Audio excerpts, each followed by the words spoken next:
Class 5।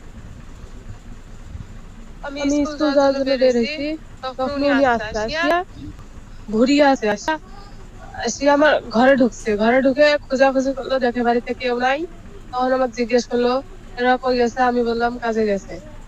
তারপরে আমাকে ডাকলো, আর ডাকার সাথে আমি গেলাম।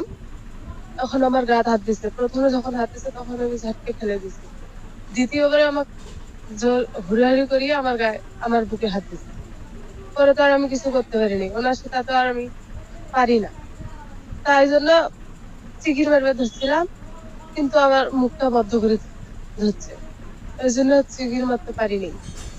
তারপর পাশের বাড়ির নুরজামাল দাদুর বউ আসিয়া আমাকে বাঁচাইছে। তারপর আমাকে হুমকি দিছে কি, এগুলো যদি আমার দাদু যদি কই তাহলে আমাকে মারি ফেলে দিবে। এটার আমি কঠিন বিচার চাই।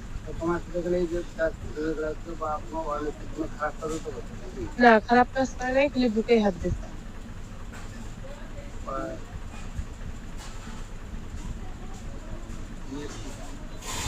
এর আমি কঠিন বিচার চাই।